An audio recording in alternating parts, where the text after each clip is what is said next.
তনু বলেছিল, অনেক আগলে রাখতে চেয়েছিলাম আসিফ। তোমার মতো করে কে ভালোবাসবে? কি নিয়ে ভালো থাকবো আমি? আমাকে ছেড়ে তুমি কি ভালো থাকবে? কথা ঘুরিয়ে আমি বললাম, তুমি খাইছো? কিছু না বলে তনু ফোনটা কেটে দিল। হয়তো ছেড়ে দেব। শুনতে শুনতে বউ আমার ক্লান্ত। তারপর আর কথা হয়নি। আপুসে আমাদের ডিভোর্স হয়। ডিভোর্সের পর কতবার ওর সাথে দেখা হলো, ও আমার দিকে ফিরেও তাকায়নি। কতবার ওর ভার্সিটি গিয়েছি, ও আমাকে দেখে না দেখার ভান করেছে। আবার ওর বাড়িতে বিয়ের প্রস্তাবও পাঠালাম।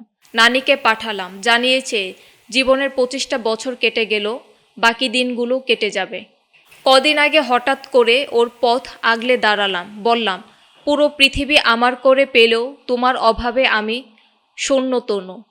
আমার না হয় কোনো গুণ নেই আমার না না আমার না হয় কোনো গুণ নেই, তোমার তো অনেক গুণ। সেই গুণে আমাকে ক্ষমা করে দাও, ফিরিয়ে দিও না প্লিজ। তনু কিছুই বলল না। ও যেন ওর সব বলা ফুরিয়ে গেছে, আর কিছুই বলার নেই। ওর চোখের কোণে দেখলাম পানি জমে, কিন্তু ঝরে পড়েনি। নিজেকে আটকে রাখা শিখে গেছে। তনু খুব ব্যস্ত, হাই স্কুলে জয়েন করেছে, ম্যাথ টিচার। হয়তো ওর ব্যস্ত শহরে কিংবা অবসরে আজ আর আমি নেই। আজ 2তলা বাড়ি আছে, 2টো গাড়ি আছে, মাস শেষে টাকা আছে। শুধু আমার তনু নেই। পরিবার থেকে অনেকবার বিয়ের কথা বলেছে, কয়েকটি মেয়েও দেখেছে। বাবা সেদিন রাগ করে বলেই ফেলল, মেয়ে ব্যাংকার, ভালো ফ্যামিলি, বিয়ে তোমার আপত্তি কেন? চুপ করে থাকলাম, একটু পর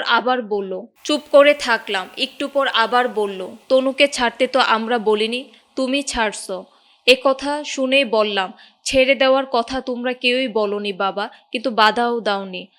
বাবা আর কিছুই বলেনি। মেয়ে সুন্দরী, ভালো ফ্যামিলি, ব্যাংকার, টিচার, সবই ঠিক আছে, কিন্তু কারো চোখে আমার তনুকে খুঁজে পাইনি। আসলে সবাই সবার জন্য না, তারাও যোগ্য, কিন্তু সবার প্রতি সবার ফিলিংস আসে না। টাইম পাস অনেক নারীর সাথে করা যায়, কিন্তু ঘরের বউ ওই কজন হয়? প্রথম বউকে যে যতই বলুক তোমার চেয়ে ভালো নিয়ে আসবো, আসলে তা আর হয় না।